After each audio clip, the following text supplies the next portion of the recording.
Firstly, good evening to all of you and welcome to India's largest learning platform Unacademy UPSC CSC in Hindi.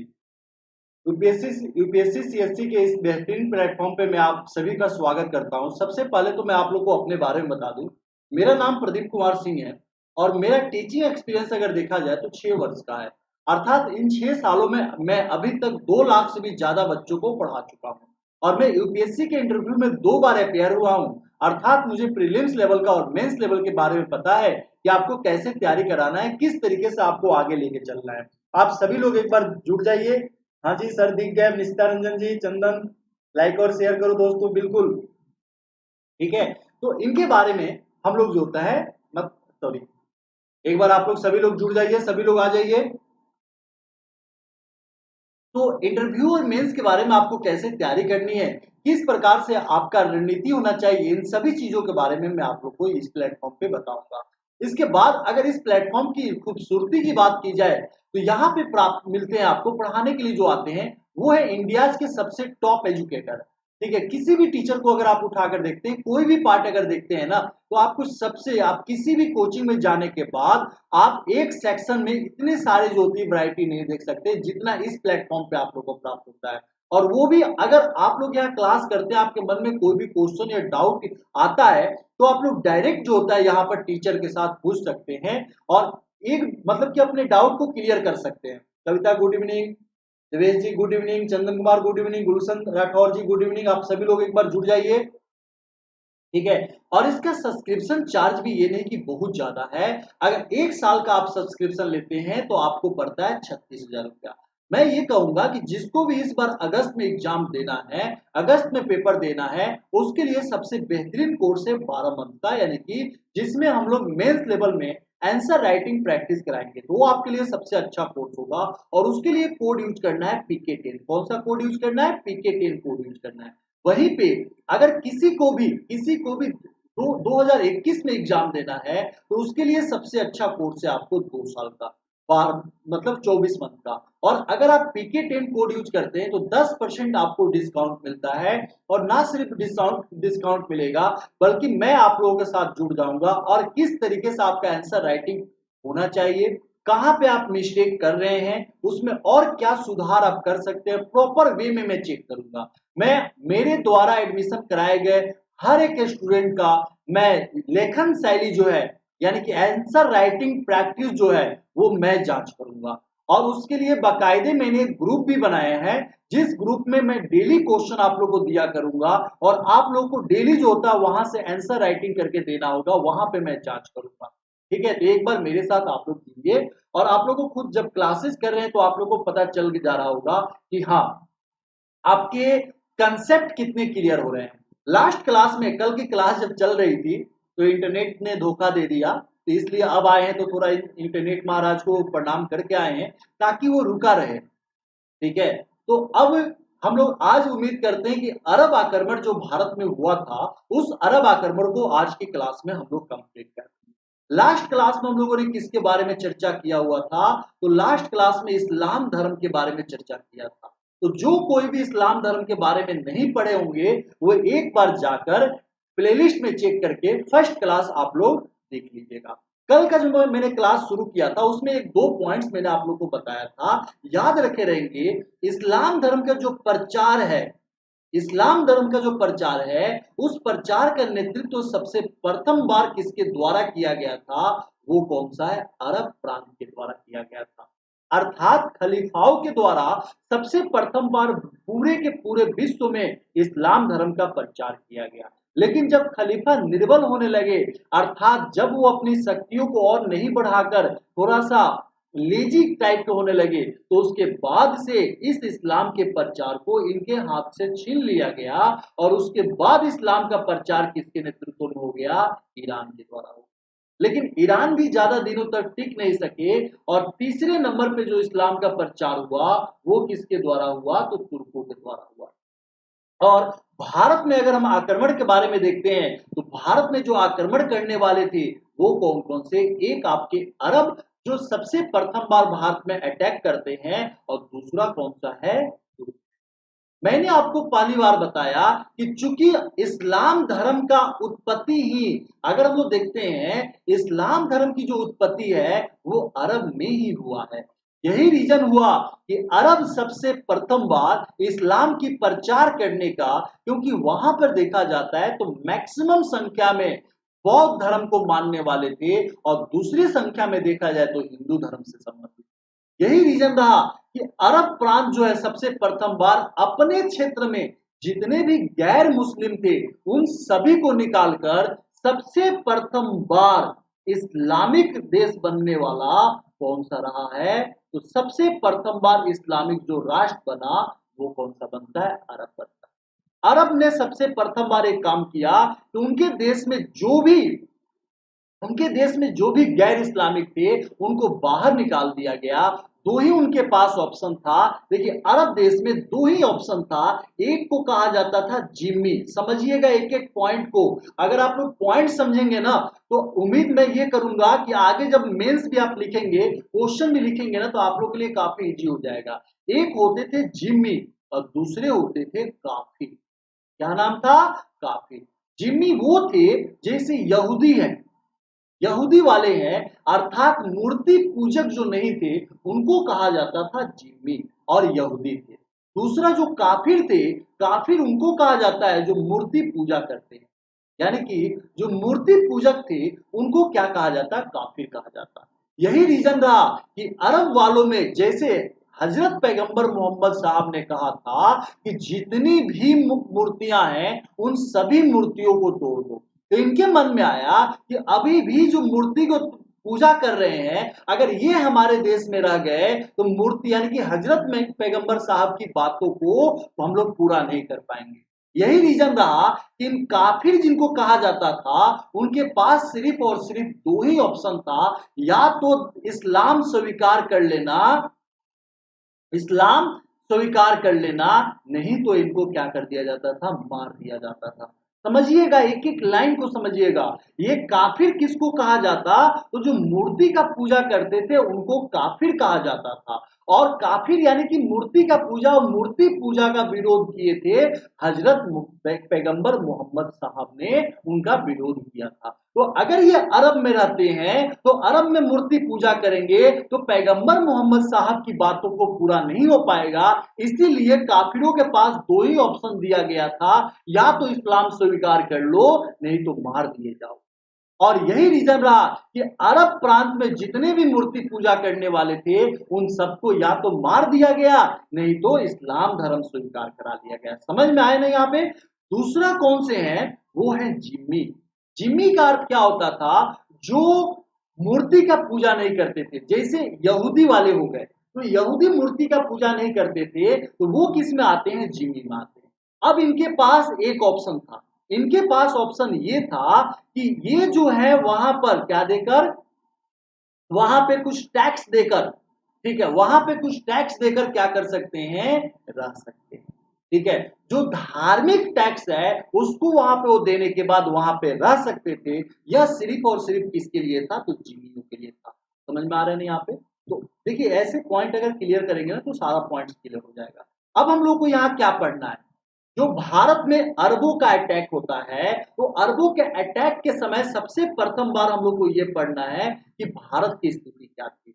दूसरे number पे हम लोग को यह पढ़ना है कि आक्रमण के कारण क्या रहा, किस कारण से भारत में इन्होंने अटैक किया था। अटैक का कारण दो ही तीन हो सकता है। कारण क्या हो सकता है, सबसे प्रथम तो अटैक का कारण यह हो सकता है व्यापार, ट्रेड। कौन सा हो सकता है, ट्रेड। दूसरा कारण क्या हो सकता है, इस्लाम का प्रचार करना। तो दूसरा कारण हो सकता है इस्लाम का प्रचार करना। और जो तीसरा कारण है वो तीसरा कारण क्या हो सकता है, तो धन का लूटना, धन। तो यही मुख्य रूप से तीन कारण हो सकते हैं। राम राम जी, संतोष जी, मनमोहन जी, 9 PM में। हाँ सभी लोग जुड़ जाइए और कोई भी क्वेश्चन या प्रॉब्लम हो तो आप लोग को मैं टाइम दूंगा, आप लोग पूछ लीजिएगा और प्रेम पूर्वक आप लोग क्लास कीजिए। आप लोग खुद देखेंगे एक एक पॉइंट में क्लियर कराऊंगा। तो अगर हम लोग से पूछा जाए कि यहाँ पे अरबों का भारत में अटैक करने के पीछे क्या रीजन था? तो अटैक करने के पीछे यही 3 टारगेट काम करता है। कोई भी राष्ट्र, कोई भी व्यक्ति अगर भारत पे अटैक किया है ना, तो उसके पीछे यही मुख्य रूप से कारण है। अंग्रेज भी भारत में आए थे ना, तो पहला धन का लूटना, किस तरीके से? व्यापार व्यवस्था के द्वारा। दूसरा, धर्म का प्रचार करना। और इसके बाद हम लोग तीसरे नंबर पे किसको पढ़ेंगे? तो मोहम्मद बिन कासिम, किस तरीके का 17 वर्ष का एक लड़का आकर, हम सभी 17 वर्ष से क्या है, बहुत ज्यादा हो गए। आप लोग 17 वर्ष के थोड़े बहुत ज्यादा होंगे। सर रेट पेन यूज कीजिए। हाँ जी बिल्कुल। सर भूकंप आया है मेरे यहाँ। कहाँ पे भूकंप आ गया जी? मैं पढ़ा रहा था, इससे पहले इंडियन एयरबुक की क्लास चल रही थी, मुझे पता नहीं चला। ठीक है, चलिए कोई बात नहीं, सब कोई तो सही सलामत है ना? एक बार बता दीजिएगा कहाँ पे भूकंप है। चलिए, तो हम लोग ये देखेंगे कि एक 17 वर्ष का बालक आकर किस तरीके से भारत को जीतने का प्रयास करता है, लेकिन वो जीतने में सफल नहीं हो जा पाता है। क्यों? क्योंकि उसने सिर्फ 2 क्षेत्र को जीत पाया था। एक क्षेत्र था सिंध और दूसरा क्षेत्र कौन सा था? मुल्तान। कौन सा रहा था? मुल्तान। तो यही 2 प्रांतों को ये जीत पाया था। इसलिए भारत में अरबों की असफलता के पीछे क्या कारण है, हम लोग नेक्स्ट पार्ट में देखेंगे।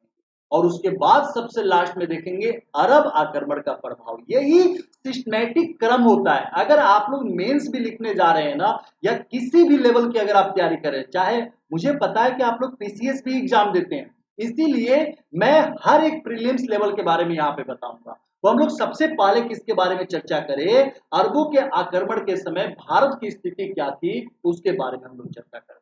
तो सबसे पहले हम लोग किसके बारे में देखेंगे? अरबों के आक्रमण के समय भारत की स्थिति। ठीक है, अब भारत की स्थिति में कौन कौन सा? पहले तो गुप्त वंश। तो एक एक करके हम लोग सभी के बारे में देखते हैं, गुप्त वंश के बारे में भी देखेंगे और सभी के बारे में। चलिए हम लोग यहां देखते हैं गुप्त वंश के बारे में। आप लोग साथ में नोट्स जरूर बनाते हुए चलिएगा गुप्त वंश, क्योंकि अगर आप लोग नोट्स बनाएंगे ना, तभी आप लोगों को समझ में आ पाएगा, सारी चीजें क्लियर हो पाएगी। और शॉर्ट नोट्स बनाने का आप लोग ट्राई कीजिएगा। गुड इवनिंग सबको। हाँ जी।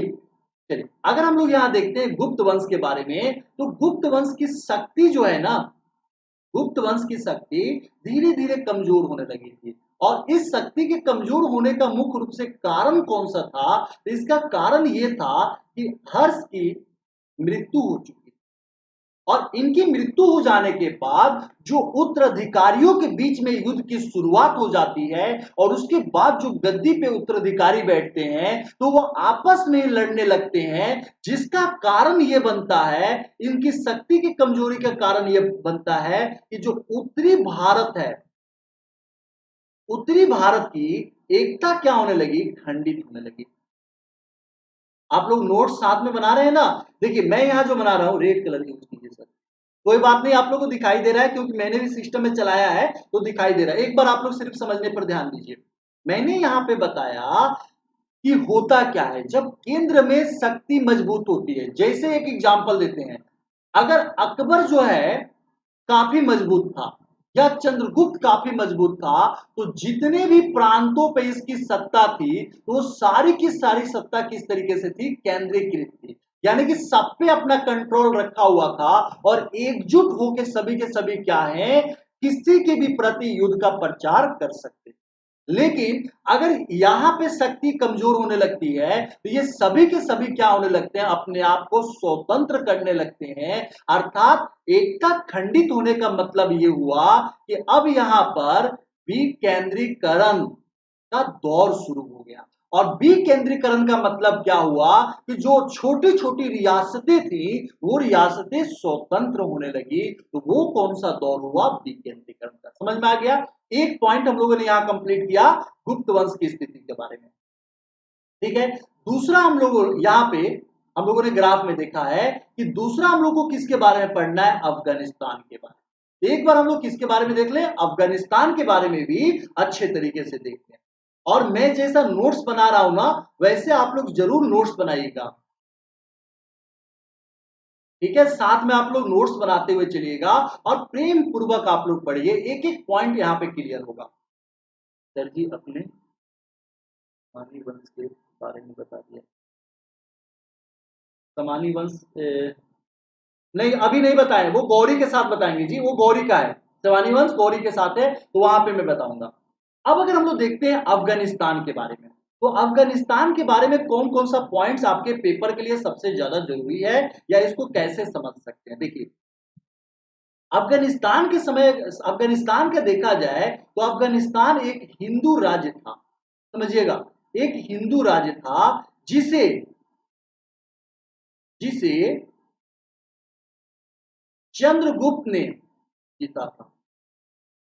तो अफगानिस्तान को सबसे प्रथम बार जो जीतने वाला था, सर ये तो बहुत ही ज्यादा शॉर्ट नोट्स है, कैसे बना लें, बाद में समझ में नहीं आया। देखिए, अगर श्रुति राय जी, सबको गुड इवनिंग, आप लोग जुड़िए। ये शॉर्ट नोट्स आपके यूपीएससी के लिए, एक एक लाइन आपको नहीं लिखना है। यहाँ पे क्लास को जब आप देखे रहेंगे ना, और कहानी जब सुने रहेंगे ना, तो ये नोट्स जब आपके सामने होगा ना, तो मेरा लेक्चर आपको जो होता है याद आने लगेगा, धीरे धीरे सारा पॉइंट्स याद रहे। तो ध्यान से प्रेम पूर्वक एक बार दो बार आप लेक्चर देख लीजिए, तो अगर नहीं आए तो स्पीड फास्ट करके दूसरी बार इसका रिवीजन आप कर लीजिएगा, ठीक है, आपको समझ में आ जाएगा। और उसके बाद भी अगर प्रॉब्लम हो तो आप एक बार मैसेज कर दीजिए। शॉर्ट नोट्स होता है ना, तो आपकी एग्जाम के टाइम में रिवीजन करने में काफी सहायता होता है। जैसे अगर मैंने बनाया हुआ है मेडिवल हिस्ट्री का, मेरे पास सिर्फ और सिर्फ 20 पेज का नोट्स है, तो अगर मुझे रिवीजन करना है तो मैं उसको 1 घंटे में रिवीजन कर लूंगा, ये मेरे लिए काफी सुफिशियंट हो जाएगा। और कोई कोई जो होता है मोटा जो होता है ग्रंथ लिख देता है, तो उसके कारण क्या होता है, उसके कारण सबसे बड़ी प्रॉब्लम ये हो जाती है कि ग्रंथ हो गया तो रिवीजन नहीं हो पाता, इसलिए मैं शॉर्ट नोट्स बस बोलता हूँ।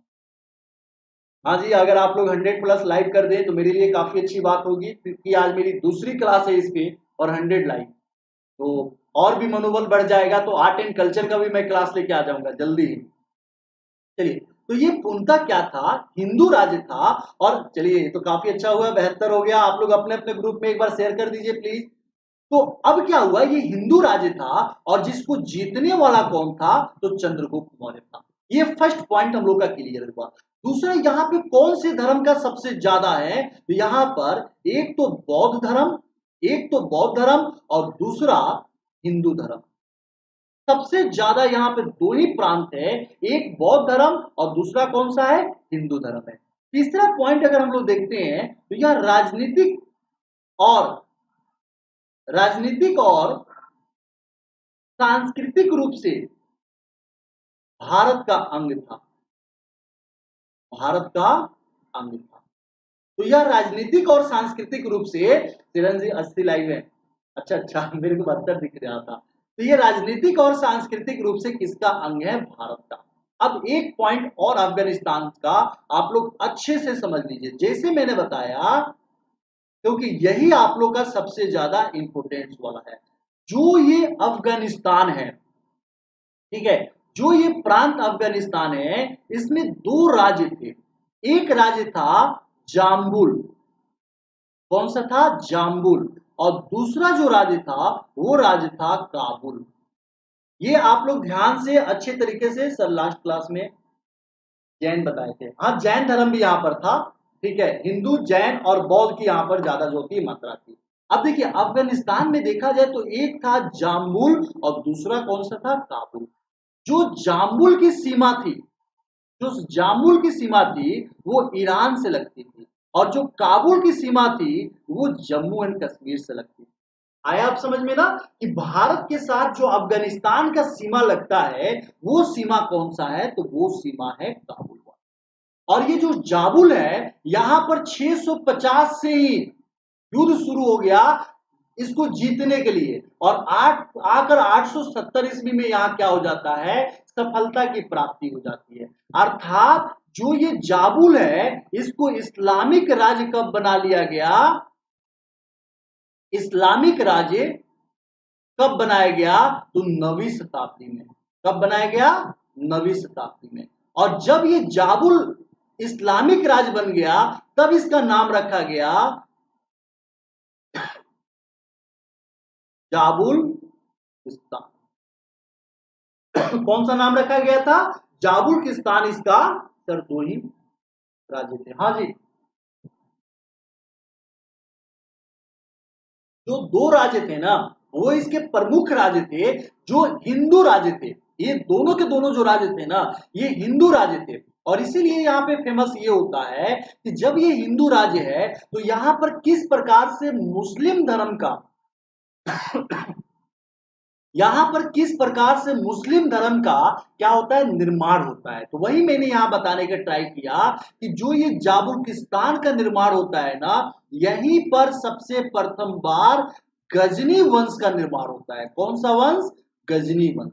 अब हम लोग गजनी वंश को पढ़ेंगे किसमें? महमूद गजनवी को। जब हम लोग तुर्की आक्रमण पढ़ेंगे महमूद गजनवी को और गौरी को, ठीक है। तो ये गजनी वंश का जो निर्माण होता है कब? 9वीं शताब्दी में। तो यही गजनी वंश है, कहां पे होता है? जाबुकिस्तान में होता है। आया यहाँ पे मैं जो पॉइंट समझाने का ट्राई कर रहा था, मैंने क्या बताया कि जो अफगानिस्तान है ये दो हिंदू राज्य थे, इसमें एक जाबुल और एक कौन सा? काबुल। और ये दोनों के दोनों हिंदू थे और 650 से इस पर अटैक होना शुरू हो गया, लेकिन अंतिम में जाकर 9वीं शताब्दी में इस पे क्या हो गया? कब्जा हो गया। और जब कब्जा हुआ तो उसका नाम बदल दिया गया, जाबुकिस्तान कर दिया गया, और वहीं पे सबसे प्रथम बार गजनी वंश का नींव रखा गया है अल्पतदीन के द्वारा। तो आई थिंक अब यहां तक आप लोग को समझ में आ गया होगा। तो हम लोगों ने अफगानिस्तान को कंप्लीट किया। अब हम लोग को किसके बारे में देखना है? अब हम लोग को देखना है यहाँ पर कश्मीर के बारे में। कश्मीर के बारे में एक पॉइंट आप लोग यहीं पे जान लीजिए। कश्मीर के बारे में मैं यहीं पर एक लाइन आप लोग को बता दे रहा हूं कि कश्मीर के बारे में आपके लिए क्या इंपोर्टेंस है और क्या जानना है। एक बार मैं इंक चेंज कर दूं। देखिए, कश्मीर के बारे में अगर हम लोग देखें तो जो यहाँ का शासक था, कहाँ का? कश्मीर का। तो जो कश्मीर का शासक था उसका नाम था मुक्तपीड, ठीक है, ललितादित्य। क्या नाम था? मुक्तपीड ललितादित्य। और मुक्तपीड ललितादित्य के बारे में देखा जाए तो इसके बारे में दो योगदान सबसे महत्वपूर्ण था। इसका एक सबसे मेन जो था वो कन्नौज के राजा यशोवर्मन को पराजित किया था। अब आप लोग जितने लोग भी क्लास कर रहे हैं उनसे एक क्वेश्चन है कि यशोवर्मन जो कन्नौज के शासक था, यशोवर्मन वो कौन से वंश से संबंधित था? ये क्वेश्चन आप लोग जल्दी बताइए। और दूसरा जो मुक्तपीड ललितादित्य का कार्य है वो कार्य इसका ये है, इसने मार्तंड नामक स्थान पर सूर्य मंदिर का निर्माण कराया था। तो ये दो पॉइंट इनके बारे में जानना है। इनके बारे में मुक्तपीड ललितादित्य के बारे में जानना है। दिल्ली में अभी आया, दिल्ली में आया हुआ है जी भूकंप, मुझे पता भी नहीं चला। ठीक है, तो चलिए कौन सा है? मुक्तपीड ललितादित्य कन्नौज के राजा यशोवर्मन को पराजित किया था। और आप लोगों से आंसर नहीं मिला मुझे, यशोवर्मन कौन से वंश से संबंधित थे? तो ये वंश इनका था जो होता है प्रतिहार वंशी, गुर्जर प्रतिहार वंश। तो ये राजा थे यहाँ से। तो अब कश्मीर के बारे में सिर्फ यही दो पॉइंट जानना है। मार्तंड नामक स्थान पर विशाल सूर्य मंदिर का निर्माण किसने कराया हुआ था? तो Vishal. Wizard of history Pradeep Kumar Singh, thank you Tanu. Sir art of culture की क्लास कब से ले रहे हो और टाइमिंग क्या है? बस थोड़े बहुत लोग मेरे से जुड़ जाएं ताकि जब आर्ट एंड कल्चर का मैं क्लास शुरू करूं तो मेरे पास 60 80 90 जो होता है लाइव क्लास रहे। ठीक है, उसके बाद में आर्ट एंड कल्चर की क्लास बहुत जल्द शुरू करूंगा, 10 से 15 दिन के अंदर। और अब उसमें जिस तरीके से ये कंसेप्ट मैं समझा रहा हूं ना वैसे ही उसमें भी मैं समझाऊंगा। अब अगर देखा जाए कन्नौज के बारे में, ठीक है, तो जो कन्नौज का शासक था अभी जस्ट मैंने बताया, कन्नौज का शासक कौन सा था? यशोवर्मन। कौन सा था? यशोवर्मन। और यशोवर्मन कौन से साम्राज्य से संबंधित था? सर आपका मेंस में ऑप्शनल पेपर क्या था? मेरा मेंस में ऑप्शनल पेपर हिस्ट्री ही रहा है जी। प्रतिहार, बिल्कुल सही आपका महेश चौधरी जी। ठीक है, तो यशोवर्मन प्रतिहार गुर्जर प्रतिहार वंश से संबंधित रहा। क्लियर लिखिए। अच्छा मैं नेक्स्ट पेज पे कर दे रहा हूं। ठीक है, नेक्स्ट पेज पे मैं इसको कर दूंगा तो शायद कोई प्रॉब्लम नहीं होगा। यहीं पे कर दे रहा हूं कोई। तो जो यशोवर्मन था ना, तो यशोवर्मन के बारे में दो पॉइंट आपको जानना है। एक पॉइंट ये जानना है कि इसका राज कहां तक था। ठीक है, तो इसका जो राज्य है वो राज्य पंजाब से बंगाल तक जो है, कहां तक है, तो पंजाब से बंगाल तक, अर्थात हम पूर्वी छोर से पश्चिमी छोर हम बोल सकते हैं, वहां तक इसका है। ठीक है, दूसरा अगर राज्य हम लोग देखते हैं इसका कौन सा है, तो हिमालय से नर्मदा नदी तक है। तो दो पॉइंट इनके बारे में याद रखना है कि इनके राज्य का विस्तार कहां तक है, तो एक पंजाब से बंगाल तक और दूसरा कौन सा है, हिमालय से नर्मदा नदी तक इनके राज्य का विस्तार है। और हिमालय से नर्मदा, बिल्कुल सही आपका, हम भी एग्री करते हैं। तो प्रिया जी सर क्लियर नहीं आ रहा है, प्रिया पांडे जी क्लियर नहीं आ रहा है, ठीक है कोई नहीं, एक बार मैं इंक चेंज कर ले रहा हूँ, बहुत प्रॉब्लम दे रहा है यार। ठीक है, तो अगर हम लोग यहां देखते हैं, बंगाल के बारे में, अब हमारे लिए कौन सा पॉइंट यहां पर है, बंगाल है। अगर बंगाल के बारे में देखा जाए तो बंगाल के बारे में एक ही पॉइंट जानना है कि यहां पर शासक कौन था, तो यहां पे पाल वंशी शासक थे। कौन से वंशी थे, तो पाल वंशी थे। और दक्षिण भारत में ये कभी पहुंच ही नहीं पाए, इसलिए दक्षिण भारत के बारे में हम लोग जानने का ट्राई नहीं करेंगे। वैसे अगर मैं आप लोगों को लिस्ट बता दूं तो यहाँ पे वाकाटक, पल्लव, पांडे, चोल, चेर, ये सभी कहां पर थे, दक्षिण भारत। तो जब हम लोग दक्षिण भारत के इतिहास पढ़ेंगे तब हम लोग यहां पर इनके बारे में चर्चा करेंगे। और अगर सिंध के बारे में हम लोग देखें तो सिंध के जो राजा था वो कौन से थे, दाहिर। कौन से थे, दाहिर। और ये कौन से वंश से संबंधित थे, तो ये ब्राह्मण वंश से संबंधित थे, अर्थात ब्राह्मण वंश का जो राजा थे वो कौन से रहते हैं, दाहिर रहते हैं। ठीक है, पूरा बड़ा लिखे सर, ठीक है, अब से बड़ा लिखूंगा। तो ये हम लोग को एक पॉइंट समझ में आ गया कि आक्रमण के समय भारत की स्थिति क्या थी और कहां पे कौन कौन से राजा थे। उम्मीद करता हूं कि इन सारे पॉइंट्स में आप लोग को कोई दिक्कत। ठीक है, अब हम लोग किसके बारे में देखते हैं, सामाजिक स्थिति के बारे में। किसके बारे में देखते हैं, सामाजिक स्थिति के बारे में। अगर हम लोग सामाजिक स्थिति और आर्थिक स्थिति, इन दोनों की स्थितियों के बारे में देखा जाए तो सबसे पहले हम लोग यहां देख लेते हैं एक बार सामाजिक स्थिति में एक पॉइंट तो आपको यह जानना है कि भारत की जो जातियां थी वो विभिन्न जो होता है पार्टों में विभाजित थी, यानी कि विभिन्न जातियों में बटी हुई थी, विभिन्न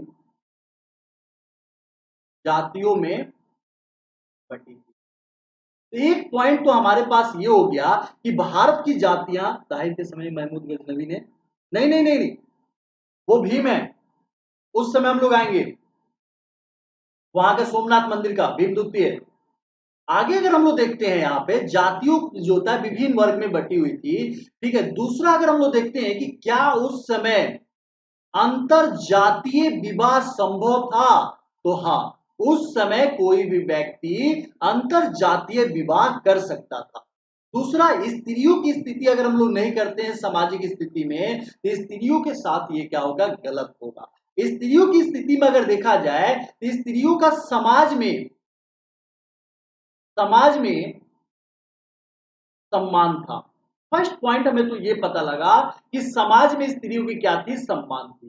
दूसरी, क्या स्त्रियों को शिक्षा का अधिकार था, तो हाँ बिल्कुल, स्त्रियों को शिक्षा का अधिकार था।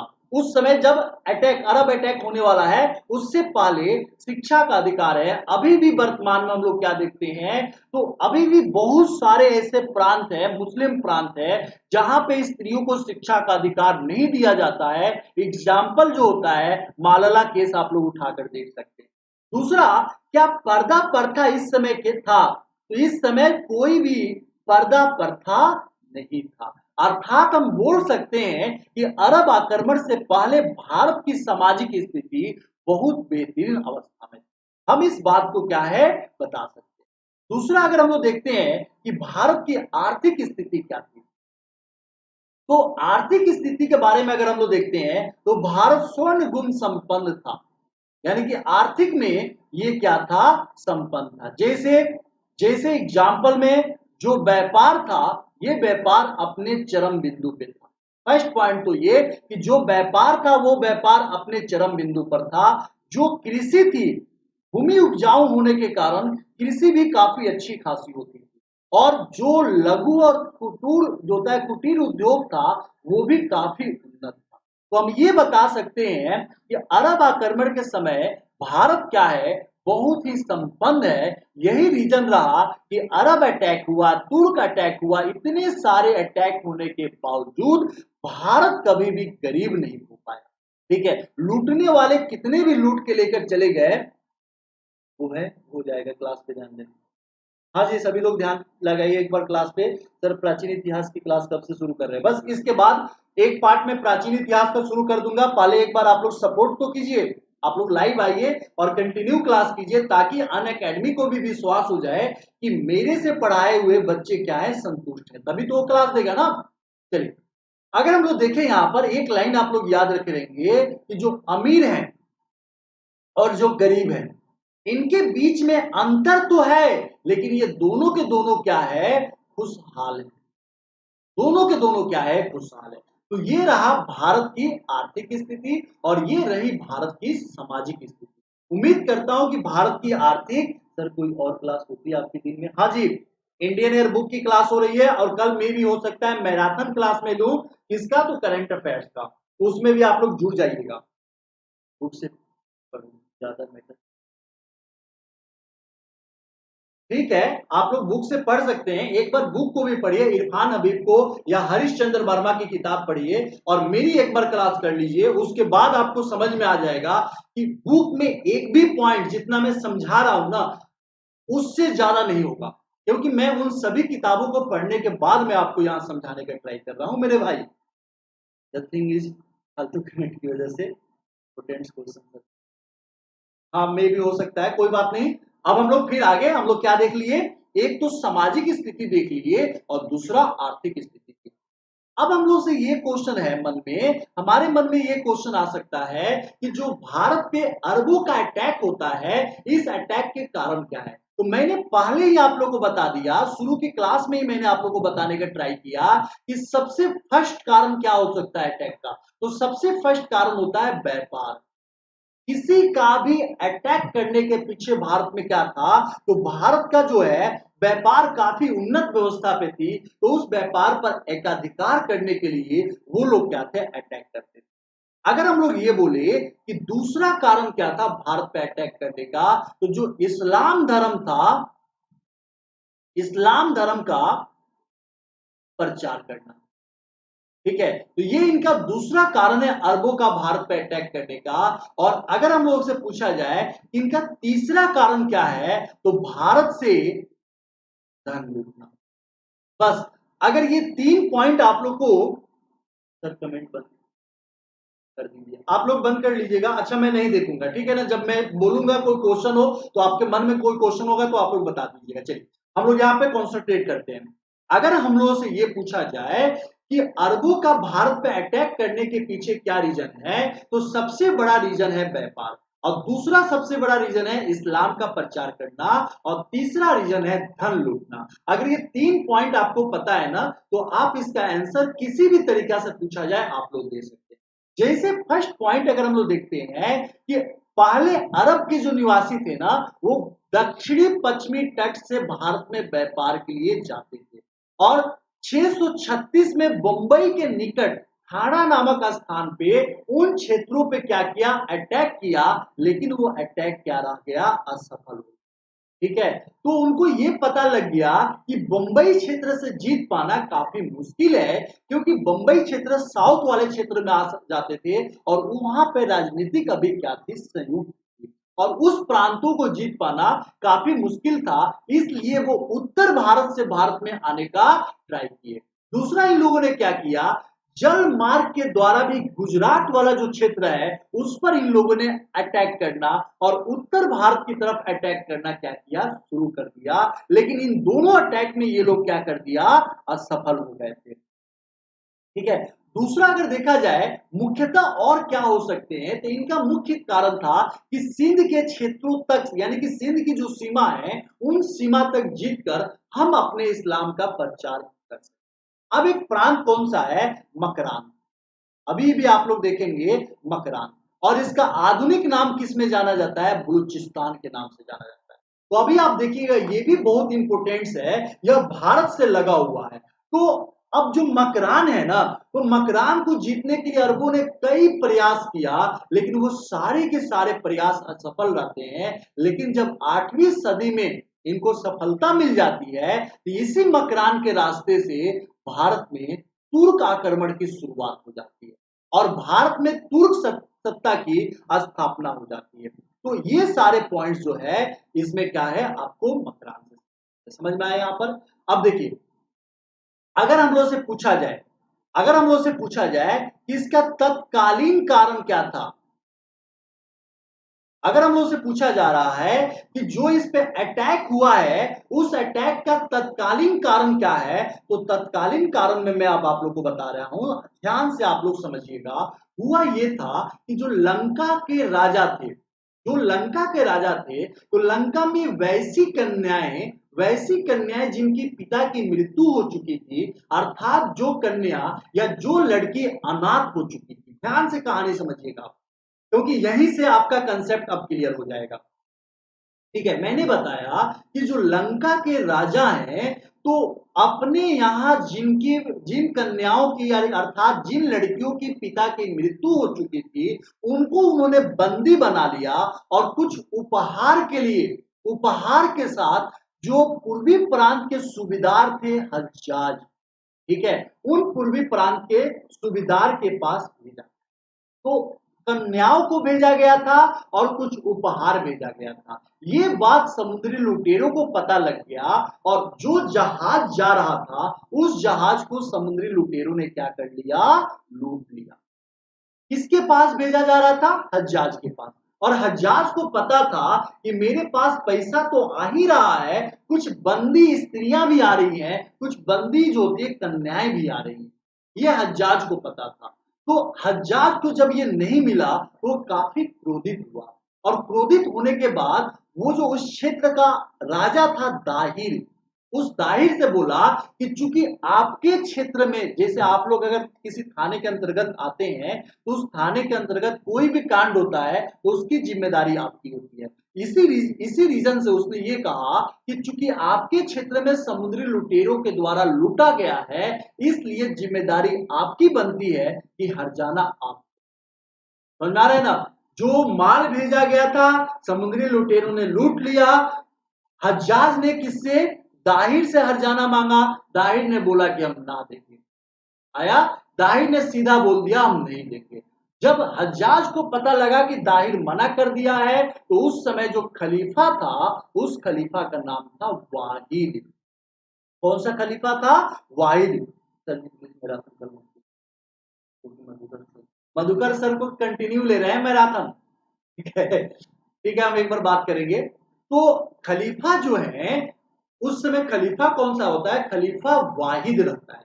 तो अब जो ये खलीफा वाहिद है यहाँ पर, तो इससे हज्जाज ने अनुमति मांगा कि आप मुझे अनुमति दीजिए कि हम दाहिर पर अटैक करें।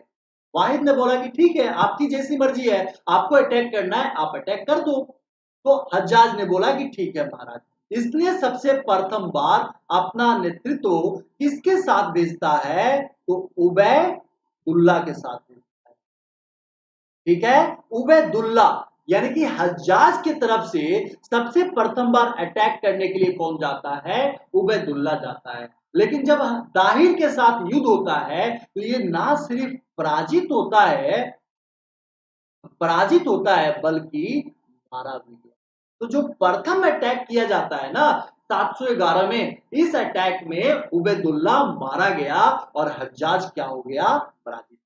आया समझ में। अब यहाँ पे सेकंड क्वेश्चन क्या बनता है कि जब उबैदुल्ला पराजित हो जाता है तब इसने सबसे योग्य सेनापति मोहम्मद बिन कासिम, इसको मोहम्मद बिन कासिम को चुनता है, जो कि सिर्फ 17 वर्ष का एक बालक है। आप अनुमान लगा सकते हैं कि एक 17 वर्ष का बालक ने वो इतिहास रच दिया जो आप 1500 साल बाद भी उसके बारे बारे में आप लोग पढ़ते हैं। तो अगर आप लोगों को भी जीवन मिला है तो आप लोग भी कोई ऐसा इतिहास रच के जाइए इतिहास के पन्नों में अपना नाम लिखा के जाइए, ताकि आपके आने वाला जो है वंश, यानी कि आने वाली जो पीढ़ी है, वो आपका नाम जरूर याद करे। समझ में आ रहा है? एक डायलॉग है, स्टुअर्ट मार्टन ने लिखा हुआ था कि कीड़े की जिंदगी नहीं, ठीक है, सॉरी, स्टुअर्ट मार्टन ने बोला था, भीड़ का हिस्सा नहीं, भीड़ का कारण बनो। मतलब जो भीड़ है, जैसे किसी भी क्षेत्र में अगर मोदी आ गया तो लाखों लोग देखने के लिए आते हैं, तो मोदी का नाम होता है लाखों लोगों का, मोदी का नाम होता है। तो आप लोग वैसा अपना अस्तित्व बनाइए पढ़ कर, क्योंकि आप लोगों के पास एज है और आप लोग अपने लाइफ को जैसा चाहे वैसा हो सकते। तो हम लोग अब किसके बारे में देखेंगे? मोहम्मद बिन कासिम के बारे में। समझ में आ रहा है ना? यहां तक किसी को कोई प्रॉब्लम तो नहीं होगा? तो हम लोग किसको देखते हैं? मोहम्मद बिन कासिम को। अगर हम लोग मोहम्मद बिन कासिम को देखते हैं तो ये सिर्फ और सिर्फ कितने वर्ष का था? तो सिर्फ और सिर्फ 17 वर्ष का बालक था। इसने क्या किया? तो 6000 सीरियन घुड़सवार को शामिल किया। ठीक है, जो कि घुड़सवार काफी योग्य थे, तो इसने सीरियन घुड़सवारों को शामिल किया। इसने 3000 ऊंटों को शामिल किया। ठीक है, ऊंटों को अपने युद्ध में शामिल किया। और यह किस रास्ते से? तो मकरान के रास्ते से। कौन सा रास्ता? तो मकरान के रास्ते से भारत पर अटैक करने की शुरुआत। अब हम लोग इस अटैक के क्रम में सबसे प्रथम बार किसको देखते हैं? देवल विजय को देखते हैं कि मोहम्मद बिन कासिम ने भारत में सबसे प्रथम बार देवल विजय जो होता है किया था। कौन सा विजय? देवल विजय किया हुआ था। अब देखिए, देवल विजय के बारे में आपको कौन सा पॉइंट जानना है? इसकी सहायता और सुरक्षा हेतु ये किसके अंडर में था? तो ये दाहिर के अंदर में था। ये किला किसके अंडर में है? दाहिर के अंदर में है। और अगर ये किला दाहिर के अंडर में है और अगर देवल पर मोहम्मद बिन कासिम जब अटैक करता है, तो दाहिर को चाहिए कि अपने सेना को लेकर देवल की रक्षा करे। लेकिन जो था दाहिर ने ऐसा कोई कार्य नहीं किया। दाहिर की सबसे बड़ी गलती मानी जाती है कि दाहिर एक बड़े युद्ध की तैयारी में था और सब कुछ बड़े युद्ध पे छोड़ दिया था। ठीक है, वो ये सोचता था कि एक बड़ा सा युद्ध होगा और उसमें मोहम्मद बिन कासिम को मैं मार दूंगा। एक बड़े युद्ध पे उसने छोड़ दिया था, जैसे आप लोग किसी सब्जेक्ट को छोड़ देते हैं कि मैं उससे बाद में पढ़ लूंगा। और वही हाल होता है यहां पर दाहिर के जैसा। जब समय है तो आप एट द टाइम आप उस समय ही उसको पढ़िए। तो जैसे मैंने बताया कि देवल विजय जब होता है तो इसकी सहायता प्लस सुरक्षा हेतु कोई सेना नहीं भेजी। देवल पे दाहिर ने कोई भी सेना नहीं भेजी और यहां पर सिर्फ और सिर्फ 4000 राजपूतों ने मरने तक रक्षा किया। तो एक पॉइंट हम लोग को यहां समझ में आ गया कि देवल जब विजय कर लेता है। अब देखिए यहां पर, जब यहां पर मोहम्मद बिन कासिम ने देवल की विजय कर लिया, तो देवल विजय करने के बाद यहां पर कुछ लोगों को बंदी बनाया गया और बंदी बनाने के बाद उसमें से जो 72 सबसे सुंदर जो होती स्त्रियां थी, उन स्त्रियों को हज्जाज के पास भेज दिया। किसके पास भेजा? गुलाम के रूप में हज्जाज को भेज दिया। और जो लूट था उसका 5वां हिस्सा किसके पास भेजा गया? हज्जाज के पास। समझ में आ रहा है पॉइंट को? मैंने क्या बताया कि जब देवल की विजय करता है तो देवल की विजय करने के बाद वहां की 72 जो सुंदर स्त्रियां थी उसको हज्जाज के पास भेज दिया और लूट का 5वां हिस्सा वहां हज्जाज के पास भेज दिया। दूसरा उसने काम क्या किया? तो देवल में जो भी 17 वर्ष से ज्यादा था, वो अगर इस्लाम स्वीकार नहीं किया तो उसकी हत्या करवा दी। मोहम्मद बिन कासिम ने, सर मैं इसकी हो गई हूं, अब मैं निराश। देखिए आरती जी, एक कमेंट में इसलिए पढ़ रहा हूं क्योंकि यहां पे मैं आप लोगों को बता दूं कि 30 का होना या 32 का होना ये जो होता निराशा की बात नहीं है। निराशा की बात ये होती है कि आप निराश हो गए हैं, आपने उम्मीद को छोड़ दिया है, ये सबसे बड़ी निराशा की बात है। हमारे पास 2 साल है और 1 साल में हम लोग क्या कर सकते हैं, यहाँ पे कंप्लीट कर सकते हैं और सिलेक्शन ले सकते हैं। एक बार आप साथ में चलिए मेरे, और अगर आपको कोई दिक्कत है, कोई सलाह चाहिए तो मेरे से कांटेक्ट कीजिएगा, ठीक है। आप यहाँ पर मैसेज कर दीजिएगा, और कोई भी प्रॉब्लम हो एग्जाम से संबंधित, पेपर से संबंधित, मैं आपका जो होता है उस प्रॉब्लम को सॉल्व करूंगा। लेकिन हाँ, उम्मीद नहीं हारना है, उम्मीद नहीं हारना है। अगर अगर जो होता है एक व्यक्ति 22 सालों तक पहाड़ को तोड़ के रोड बना सकता है, ठीक है, तो आप बताइए आप यूपीएससी क्यों नहीं निकाल सकते?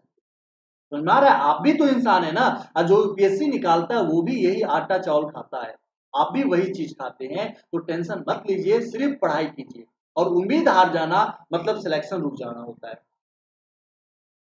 हाँ जी, देवल जो है वो एक जगह का नाम है, एक किला है, किसके अंडर में? दाहिर के अंदर में था। तो हम लोग देवल को काफी अच्छे तरीके से समझ लिए। अब हम लोग किसके बारे में देखते हैं? निरुल किला के बारे में। निरुल किला भी किसके अंडर में था? तो निरुल किला भी किसके अंडर में? दाहिर के अंदर में था।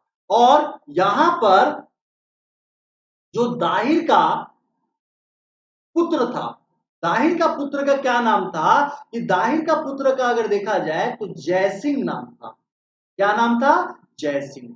और जब यहां पर देवल विजय करने के बाद मोहम्मद बिन कासिम जब निरुल किला की तरफ चलता है, तो इसको दाहिर ने वापस बुला लिया, ठीक है। अब बताइए जो जयसिंह है, अगर ये वापस चला जाता है, तो अब किला का निर्माण जो होता है देख रेख कौन करेगा, यानी कि रक्षा कौन करेगा? तो यहाँ की रक्षा जो है वो पुजारी करने लगा। यहाँ का जो पूजा करने वाला पुजारी था उसको सारी जिम्मेदारी दे दी गई, और जब पुजारी को जिम्मेदारी दे दी गई, यही रीजन रहा कि यह आत्मसमर्पण कर दिया। पुजारी क्या कर दिया? आत्मसमर्पण कर दिया, और बिना युद्ध लड़े मोहम्मद बिन कासिम को निरुल किला पे विजय प्राप्त हो गया। लेकिन अब क्या हुआ? निरुल किला पे जब इनको विजय प्राप्ति हो जाती है मोहम्मद बिन कासिम को, तो उसी समय क्या हो जाता है कि सिंधु नदी में उफान आ जाता है। और जब सिंधु नदी की जल स्तर काफी ऊंची बढ़ जाती है, तो जो हज्जाज है वो सैन्य सहायता और नहीं भेज पाता है, और ना ही दवा भेज पाता है, और ये लोग बीमार होने लगते हैं, और यहां पर 4 से 5 महीने तक ये लोग रुकते हैं, ठीक है। जब इनकी सेना कमजोर थी, किसकी सेना? मोहम्मद बिन कासिम की। तो जब मोहम्मद बिन कासिम की सेना कमजोर है, और जब इनके पास युद्ध के लिए सामग्री नहीं है, और दूसरी तरफ से सिंधु नदी में उफान ज्यादा है, अर्थात ये वापस भी नहीं जा सकते हैं, और वहां से सहायता भी नहीं मिल सकता है, तो क्या इस दाहिर को यहाँ पे अटैक नहीं करना चाहिए था? दाहिर अगर अटैक नहीं किया, ये इसकी सबसे बड़ी गलती हुई, और यही गलती इसकी पराजय के कारण बन गई। अगर यहां पर जो 5-6 महीने इसने इंतजार किया था, उस महीने में दाहिर अगर अटैक कर दिया होता, तो मे भी ऐसा होता कि मोहम्मद बिन कासिम मुल्तान और जो होता है सिंध को बिन जीते जो होता वापस चला गया होता। लेकिन दाहिर की सबसे बड़ी दूरदर्शिता की कमी थी, यानी कि दूरदर्शी स्वभाव ना होना था, और दूरदर्शी स्वभाव नहीं होने के कारण दाहिर यहां क्या हुआ? पराजित। और दाहिर ने अटैक नहीं किया, और अटैक नहीं करने के कारण निरुल विजय के बाद अब वो कहां बढ़ जाता है? ब्राह्मणवाद की तरफ बढ़ता है। और दाहिर जो यहां सोचा हुआ था कि मैं एक बड़े युद्ध की तैयारी करूंगा, उस बड़े युद्ध का समय आ जाता है, और उस युद्ध का नाम क्या होता है? रावण का युद्ध। कौन सा होता है? रावण का युद्ध। अब ये रावण का युद्ध कब होता है? रावण नहीं, रावण। ये युद्ध कब होता है? तो इस युद्ध को अगर देखा जाए तो ये युद्ध होता है 20 जून 712 ईस्वी। कब होता है? 20 जून 712 ईस्वी को इस यह युद्ध होता है। इस युद्ध में एक तरफ तो ताहिर है, और दूसरी तरफ है आपके मोहम्मद बिन कासिम। कौन से हैं? मोहम्मद बिन कासिम। अब यहां पर दाहिर बहुत बड़ा सेना लेके आया हुआ था, फिर भी दाहिर क्या हो जाता है? यहां पर पराजित होता है, और ना सिर्फ पराजित होता है बल्कि मारा जाता है। यहां पर यह पराजित भी हो गया, और पराजित होने के बाद यह क्या हो गया? मारा गया। ठीक है, यहां हम लोग को समझ में आ गया कि यह पराजित हो रहा है, और पराजित होने के बाद क्या हो रहा है? मारा जा रहा है। अब क्या हुआ कि जो ये किला था, यानी कि जो रावण का किला था, इसकी यहां पर पत्नी थी। और उस, अगर देखा जाए, उस पत्नी का क्या नाम था, यहां पे जगह नहीं इसलिए मैं लिख ले रहा हूं, उस पत्नी का क्या नाम था, रानी बाई। क्या नाम था, रानी बाई। समझिएगा कहानी का। दाहिर जब युद्ध में मारा जाता है तो जो दाहिर का पुत्र का क्या नाम है, जय सिंह। पुत्र का क्या नाम है, जय सिंह। तो जय सिंह भाग जाता है, आप खुद देखिए, भाग गया। जयसिंह भागकर ब्राह्मणवाद चला गया। लेकिन जो इनकी पत्नी थी रानी बाई ने कहा कि मैं यहां से नहीं भागूंगी, चाहे युद्ध का कोई भी परिणाम हो। और अंतिम समय तक रानी बाई अपने सैन्य बल के साथ वहां पे मोहम्मद बिन कासिम का नेतृत्व करती रही। आप अनुमान लगा सकते हैं कि भारत की स्त्रियां कितनी उस समय मजबूत थी, ठीक है, कि और कितना जो होता आत्मनिर्भर थी, कि एक युद्ध में जहां पे पति मारे जाते हैं, लेकिन पत्नी कहती है कि जो भी परिणाम हो मैं मोहम्मद बिन कासिम की सामना करूंगी। थोड़े बहुत सेना को लेकर युद्ध का स्वयं संचालन करती है रानी बाई, ठीक है। और युद्ध की संचालन करते हुए जब रानी बाई को लग जाता है कि अब हम पराजित हो जाएंगे, तो ये सतीत्व की प्राप्ति कर लेती है। अर्थात जब घायल हो गई रहती है तो ये अपने आप को स्वयं जो होता है अग्नि को क्या कर लेती है, अपने आप को अग्नि में जो होता है आहुति दे देती है। खत्म सर। सुल्तान, हाँ जी, संदीप यादव जी। राहुल की विजय के साथ ही उसे सिंधी भी, हाँ जी, सिंध विजय का अभियान भी पूरा होता है। तो यहाँ पे दाहिर क्या हो गया, मारा गया। क्या किसी को भी, जो मैंने देवल विजय बताया, जो मैंने नीरुल विजय बताया, और जो मैंने रावण विजय बताया, इन तीनों में से किसी को भी कोई डाउट या कोई क्वेश्चन है क्या आपके मन में? सर मैं जॉब करता हूँ, टाइम नहीं निकाल पाता हूँ, क्लास नहीं ले पा रहा हूँ। कोई बात नहीं है, नाइट का समय है, इस समय तो आप क्लास ले सकते हैं, और बाद में यहाँ पे यूट्यूब पे रहेगा, यहाँ से आप लोग ले सकते हैं। चलिए संदीप यादव जी आगे की, अब मैं पॉइंट बता रहा हूँ। चलिए यहां तक मैंने कमेंट देख लिया, आप लोग के मन में कोई क्वेश्चन नहीं है और कोई प्रॉब्लम नहीं है, इसलिए अब मैं क्या कर रहा हूं, आगे की स्लाइड पे चल रहा हूं। अब हम लोग कौन से युद्ध को देखेंगे, ब्राह्मणवाद। मैंने जस्ट यहां पे बताया, इस पॉइंट पे बताया कि जब दाहिर मारा जाता है तो उसका पुत्र भागकर कहां चला जाता है, तो उसका पुत्र भागकर ब्राह्मणवाद चला गया। कहां भागकर चला गया, ब्राह्मणवाद चला गया। और जब उसका पुत्र भागकर ब्राह्मणवाद चला गया, तो क्या मोहम्मद बिन कासिम ब्राह्मणवाद नहीं जाएगा? वो भी क्या हुआ, ब्राह्मणवाद। तो 712 में ही ब्राह्मणवाद की युद्ध होता है, और इस युद्ध में मोहम्मद बिन कासिम क्या है, जीत जाता है, और जयसिंह इसमें क्या हो जाते हैं, पराजित हो जाते हैं। जब इनको ये लगा कि ये पराजित हो जा रहे हैं, तो ये भागकर, इनकी पूरी लाइफ भागने में ही है, ठीक है ना, ये हमेशा भाग रहे हैं। तो ये क्या हुआ, ये भागकर कहां चले गए, चित्तूर चले गए। कहां चले जाते हैं, चित्तूर चले जाते हैं। यहां तक हम लोग समझ में आ गया। उसी समय यहां पर क्या होता है कि ब्राह्मणवाद में जो दाहिर है, तो दाहिर की दो पत्नी थी, दाहिर की दो पत्नी थी। एक पत्नी का नाम था रानी बाई। क्या नाम था, रानी बाई। और रानी बाई की कहानी मैंने यहां पे बता दिया, किस तरीके से उन्होंने युद्ध का संचालन किया था। दूसरा जो है यहां पर रानी बाई के बाद कौन सी पत्नी का नाम था, तो दूसरी पत्नी का जो नाम था वो लाडी था। क्या नाम था, लाडी था। और लाडी से ही दो पुत्रियां थी। एक का नाम था सूर्य देवी। क्या नाम रहता है, सूर्य देवी। और दूसरे का नाम है परमाल देवी। तो दो इनकी पुत्रियां होती हैं। एक का नाम है सूर्य देवी और दूसरे का नाम है परमाल देवी। अब देखिए, दाहिर की मृत्यु हो गई, और इसका जो बेटा है वो भागकर चित्तूर में भागकर चला गया। जब चित्तूर में भागकर चला गया और रानी बाई की मृत्यु हो चुकी थी, तो अब मोहम्मद बिन कासिम ने क्या किया, लाडी को बंदी बना लिया। लाडी को क्या किया, बंदी बना लिया। और इन दोनों को सूर्य देवी और परमाल देवी की खूबसूरती के बारे में बहुत ही उस समय प्रचलित कहानियां भी। तो ये अपने समय की सबसे सुंदर कन्याओं में से एक रहती हैं। तो इनको बंदी बना लेता है, ये क्या कर लेता है, इनको भी बंदी बना लेता है, और बंदी बनाकर हज्जाज के पास भेज, क्या कर लिया, हज्जाज के पास भेज दिया। आ रहा है ना समझ में यहाँ पर? इसने हज्जाज के पास भेजा। अब इनके बारे में हज्जाज के पास जो भेजा गया है वो नेक्स्ट स्लाइड में हम लोग इसके बारे में चर्चा। तो मैंने आपको बताया कि पत्नी लाडी को मोहम्मद बिन कासिम ने क्या कर लिया था, बंदी बनाकर अपने पास रख लिया। और जो परमाल देवी है और सूर्य देवी है, इन दोनों को कहां पे भेज दिया था, हज्जाज के पास। ठीक है ना? तो ये हज्जाज गए। अच्छा, मुल्तान, एक बात मैं मुल्तान के बारे में बता दे रहा हूं, उसके बाद फिर मैं वहां आ रहा हूं।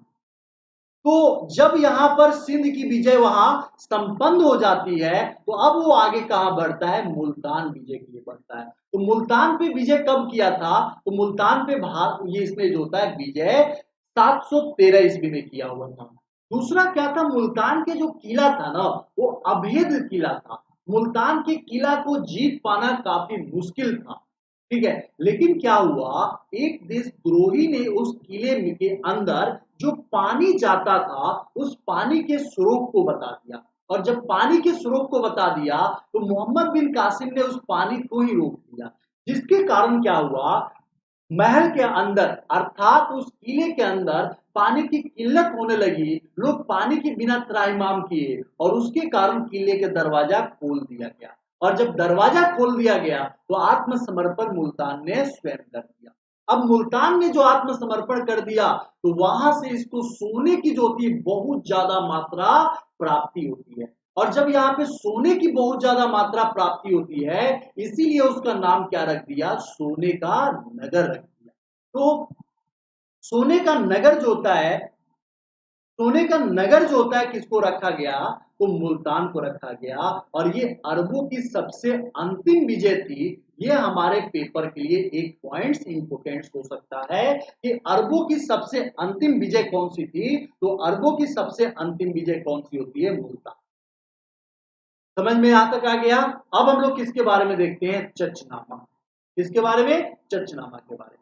और ये भी हमारे पेपर में पूछे जाते हैं और अलग अलग इतिहासकारों के द्वारा अलग अलग इसका नाम दिया गया है। लेकिन जो प्रमाणिक किताब है, उस प्रमाणिक किताब में चचनामा के लेखक जो दिया गया है, उसका नाम क्या है, अमीर मासूम या अली मासूम के नाम से जाना जाता है, या इस्माइल अबू बकर के नाम से भी इनको जाना जाता है। तो इनका ही नाम है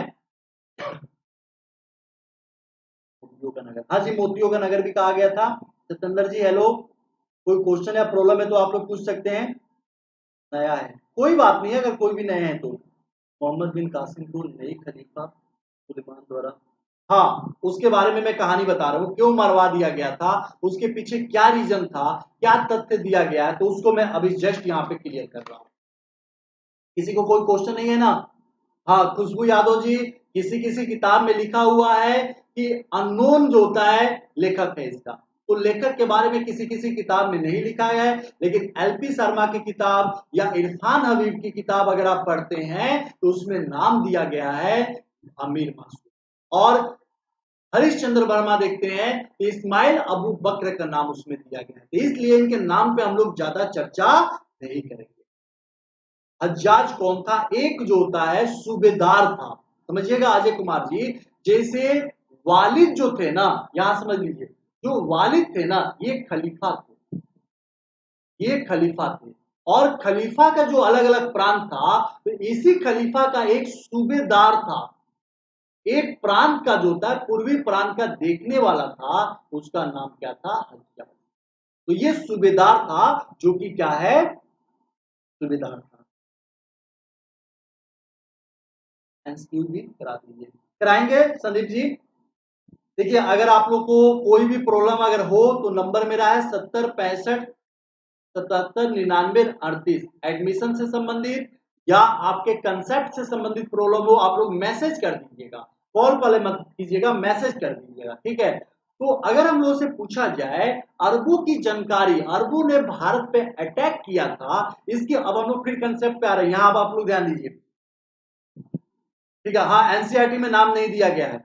तो अकॉर्डिंग टू जो होता है टू चचनामा, सबसे पहले ये बताया जा रहा है कि भारत पे अरबों ने अटैक किया हुआ था। आगे समझ में यहाँ पे। अब देखिए एक और जो कहानी मैंने बताया था, सूर्य देवी और परमाल देवी, इन दोनों की कहानियों को हम लोग यहाँ चचनामा में जो कहानी लिखा गया है उसके अकॉर्डिंग हम लोग देख लेते हैं। जब सूर्य देवी और परमाल देवी को हज्जाज के पास भेजा गया, कहां पर भेजा गया? हज्जाज के पास भेजा गया। तो हज्जाज के पास इन दोनों ने एक कहानी सुनाया, एक कहानी सुनाया। और उस कहानी, देखिए ये बहुत सुंदर स्त्रियां थी, कन्याएं थी, इसलिए हज्जाज जो था, मतलब ये कहा जाता है ना कि इनको बहुत ज्यादा मानना शुरू कर दिया। देखते ही जो होता है प्रेम वश जो होता है इनको मानना शुरू कर दिया हज्जाज। तो अब इन लोगों ने ये कहा कि महाराज, महाराज हम लोग आपकी सेविका बनने के लिए तैयार हैं। समझिएगा, अकॉर्डिंग टू चचनामा ये कहानी है। तो चचनामा के अकॉर्डिंग इस कहानी को बताया गया है कि सूर्य देवी और परमाल देवी ने ये कहा कि महाराज हम लोग आपकी सेवा करने के लिए और आपकी दासी बनने के लिए तैयार हैं, और हम लोग अपने आप को खुशकिस्मत समझते अगर आपकी दासी बन के रहते, लेकिन हम लोग आपके लायक नहीं हैं। इस बात पे हज्जाज काफी दुखी हुआ। पूछा कि भाई, मतलब कि भाई नहीं, मतलब पूछा क्यों नहीं लायक हो? इतनी सुंदर आप लोग हो तो आप लोग दासी बनने के लायक क्यों नहीं हो? इन लोगों ने कहा कि जो हमारा सतीत्व है, जो हमारा सतीत्व है, उस सतीत्व को मोहम्मद बिन कासिम ने क्या कर लिया है? भंग कर दिया है। पहले उसने हम लोगों को अपनी दासी बनाकर आपके पास भेजा है, इसलिए हम लोग आपके लायक नहीं। अब इतना सुनना था, और जब दो सुंदर कन्याएं ये बात बोल रही हैं तो हज्जाज क्या हो गया? क्रोधित हो गया। और क्रोधित होने के बाद इसने आदेश दे दिया कि मोहम्मद बिन कासिम को बैल की खाल में, बैल की खाल में बंद करके लाओ, करके लाओ। तो ये जब क्रोधित हुआ, इसने आदेश दे दिया कि मोहम्मद बिन कासिम को जो होता है बैल की खाल में बंद करके लाओ। मोहम्मद बिन कासिम ने जब ये बात सुना कि हज्जाज ने उस जो होता है ऑर्डर दिया हुआ है कि बैल की खाल में बंद करके लाने के लिए, तो स्वयं तैयार हो गया और बैल की खाल में इसको रख के इसको सिला गया। और सिलने के बाद जब हज्जाज के पास लाया गया तो हज्जाज के पास मोहम्मद बिन आने से पहले ही ये क्या हो चुका था? मृत्यु हो चुका, यानी कि मर चुका। तो ये कहानी सुनाया जाता है चचनामा के अकॉर्डिंग। लेकिन जब हज्जाज को पता लगता है कि सूर्य देवी और परमाल देवी दोनों ने गलत कहानी बताया, रॉन्ग कहानी बताया, और इन दोनों ने अपने पिता की हत्या का बदला लेने के लिए कहानी बताया था, तब हज्जाज का अब क्रोध किधर जाता है? इन दोनों के प्रति जाता है।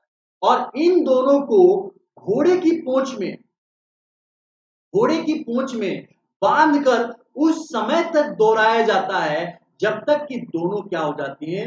मर नहीं जाती, यानी कि मृत्यु नहीं हो जाती हैं, तब तक इन दोनों को जो होता है दौड़ाया जाता है घोड़े की पूंछ में बांधकर। अभी मैं कमेंट नहीं देख पा रहा हूं आप लोग का, इसलिए क्वेश्चन मत पूछिएगा, अभी क्वेश्चन पूछने का मैं टाइम दूंगा। तो ये कहानी किसके अकॉर्डिंग है? चचनामा के अकॉर्डिंग। लेकिन कुछ इतिहासकारों के द्वारा, कुछ आधुनिक इतिहासकार हैं, उनके द्वारा इस बात को नहीं माना जाता है। वो बोलते हैं कि मोहम्मद बिन कासिम की जो मृत्यु हुई थी ना, वो मृत्यु राजनीतिक था। कौन सा था? राजनीतिक था, अर्थात राजनीतिक मुद्दे के द्वारा इसकी क्या की गई थी? हत्या की। अब जैसे एग्जाम्पल, वो लोग ये बताते हैं कि 1715 में, 1715 में जो खलीफा वालिद था उसकी क्या हो गई? मृत्यु हो गई। उसकी क्या हो गई? मृत्यु हो गई। और जब खलीफा वालिद की जो होता है मृत्यु हो गई, तो इसके बाद यहाँ पे जो खलीफा बन के आता है, यहाँ पे जो खलीफा बन के आता है वो खलीफा बनता है सुलेमान। कौन खलीफा बनता है? सुलेमान। समझिएगा कहानी को, मैं बता रहा हूं 715 ईस्वी में खलीफा वालिद की मृत्यु हो गई, और खलीफा वालिद की मृत्यु हो जाने के बाद वहां जो खलीफा बनता है वो बनता है सुलेमान, खलीफा सुलेमान। और यह खलीफा जो सुलेमान था, ये हज्जाज से क्या था? असंतुष्ट था। ठीक है, वो हज्जाज से काफी ज्यादा असंतुष्ट होने के कारण इसने हज्जाज को क्या कर दिया? मरवा दिया। और हज्जाज के स्थान पर इसने किसको बुलाया? तो किसको? याजिद को सूबेदार बना दिया। यानी कि हज्जाज वाले स्थान पर अब सूबेदार कौन बन गया?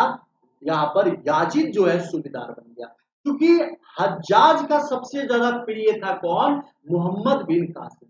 यही रीजन रहा कि यासिद ने क्या कर दिया, मोहम्मद बिन कासिम को बुलाया और इसको, अच्छा नहीं दिखाई दे रहा है, मोहम्मद बिन कासिम को बुलाया और इसको मेसोपोटामिया, कहां भेज दिया? मेसोपोटामिया भेज। और इसी मेसोपोटामिया में इसकी क्या हो गई? मृत्यु। कहानी राजनीतिक वाला कहानी, ठीक है, राजनीतिक वाले कहानी ये सारी चीज बताए। तनु जी आप चली जाएंगी तो अच्छा ही रहेगा। ठीक है, क्या हो गया भाई? खलीफा सुलेमान ना देख दिया था खलीफा सुलेमान ने दे, हाँ जी, खलीफा सुलेमान ने ही इसको याजिद को दिया और याजिद के द्वारा इसको मेसोपोटामिया में जब भेजा गया तो इसकी क्या हो गई? मृत्यु हो गई। यहां तक किसी को कोई समझने में प्रॉब्लम नहीं होना चाहिए, मुझे जहां तक लग रहा है कि आप लोग को यहां तक नहीं होना चाहिए। अच्छा, एक चीज और आप समझिए, जो ये याजिद था, यहां पे समझिएगा, जो यहां पर याजिद था, तो याजिद की मृत्यु कितने दिन बाद हो जाती है? 18 दिन बाद ही इनकी क्या हो गई? मृत्यु। याजिद की मृत्यु हो गई। जब याजिद की मृत्यु हो जाती है तो वहां पे हबीब बनकर नया सूबेदार आता है। अब सूबेदार कौन बनता है? हबीब बनता है। और हबीब ने क्या किया? जो जय सिंह था, जय सिंह समझ में आ रहा है ना? अभी जस्ट इसकी सारी कहानियां मैंने बताया। तो जय सिंह को इस्लाम स्वीकार करवाया, अर्थात जो ब्राह्मण थे जय सिंह, अब उन्होंने इस्लाम को स्वीकार करके जो मुल्तान वाला क्षेत्र था वो उनकी गद्दी को दे दिया गया। सर आप कहाँ है? मुखर्जी नगर में हो जी, दिल्ली के मुखर्जी नगर में। सर हज्जाज कौन था? हज्जाज सूबेदार था जी, महेश जी, एक सूबेदार था। ठीक है, रमेश जी मैं दिल्ली मुखर्जी नगर में हूं। अब यहाँ पे क्वेश्चन ये पूछा जाता है कि जो अरब अटैक हुए हैं उस अरब अटैक का भारत में क्या प्रभाव पड़ा हुआ है? ठीक है, तो अरब अटैक में भारत पे क्या प्रभाव पड़ा, इसके बारे में अगर हम लोग देखते हैं, किसी को कोई प्रॉब्लम तो नहीं है ना, कोई क्वेश्चन तो नहीं है ना? अगर अरब आक्रमण का हम लोग प्रभाव देखते हैं तो अरब आक्रमण का प्रभाव दो तीन पॉइंट में हम लोग देख लेते हैं। एक हम लोग देखते हैं राजनीतिक प्रभाव। कौन सा? राजनीतिक प्रभाव। भारत में अरब आक्रमण का राजनीतिक प्रभाव कुछ भी नहीं पड़ा। ठीक है, दूसरा अगर हम लोग देखते हैं सांस्कृतिक प्रभाव। ठीक है, तो सांस्कृतिक प्रभाव अगर देखा जाए तो भारत पे सांस्कृतिक प्रभाव नहीं पड़ा, बल्कि अरब प्रांत जो है उस अरब प्रांत पे क्या हुआ? सांस्कृतिक प्रभाव सबसे ज्यादा पड़ा हुआ। ठीक है, ये कहा जाता है इतिहासकारों के द्वारा कि जो भारत में अरब अटैक हुआ था वो मात्र एक दुर्घटना थी, भारत के लिए एक दुर्घटना थी। और उसने एक विशाल प्रांत के एक छोटे से प्रदेश, वो भी कौन कौन से प्रदेश को? तो सिर्फ और सिर्फ सिंध को और किसको? मुल्तान। इन दोनों प्रांतों को क्या किया था? प्रभावित किया था। इन दोनों प्रांतों को छोड़ के बाकी किसी भी प्रांत को इसने प्रभावित नहीं किया था। ठीक है, तो इस्लामिक जगत में अगर हम लोग देखते हैं ना तो ये सबसे महत्वपूर्ण घटना होती है। इस्लामिक जगत में अर्थात अरब जो है इससे सबसे ज्यादा प्रभावित हुए। अब मैंने अब आप लोगों को जस्ट बताया इस्लाम में, इस लाइन को एक बार समझ लीजिएगा। तनु जी, निष्ठा जी, मैं जा रही हूँ, गुड नाइट। जो भी जा रहे हैं गुड नाइट। ठीक है, आकर एक बार फिर आप लोग क्लास देख लीजिएगा। समझ में तो आ रहा है ना सबको? अब अगर हम लोग यहां देखते हैं, एक कौन सा है? इस्लाम। इस्लाम के बारे में मैंने एक पॉइंट बताया था, जिम्मी। जिम्मी कौन से होते हैं? जो ईश्वरीय ज्ञान को मानते हैं। किसको? ईश्वरीय ज्ञान को मानते हैं। ठीक है, और एग्जाम्पल अगर देखा जाए तो एग्जाम्पल में जैसे कौन से हो जाते हैं? यहूदी। कौन से हो सकते हैं? यहूदी। दूसरा, काफिर वो होते हैं जो मूर्ति पूजक होते हैं। कौन से? मूर्ति पूजक होते हैं, उनको क्या कहा जाता है? काफिर कहा जाता है।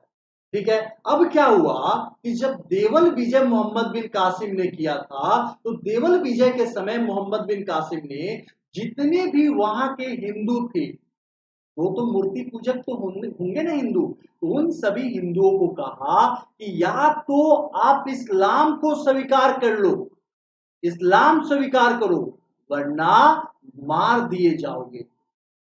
ठीक है, तो अगर मार दिए जाओगे कहा जा रहा है, तो अब यहां पर सभी के सभी जितने भी हिंदू थे वो सभी इस्लाम को स्वीकार नहीं कर सकते थे। दूसरी, भारत में हिंदुओं की संख्या सर्वाधिक थी, तो हिंदुओं की सर्वाधिक संख्या होने के कारण क्या सभी हिंदुओं को मार दिया जा सकता था? तो बिल्कुल नहीं मारा जा सकता।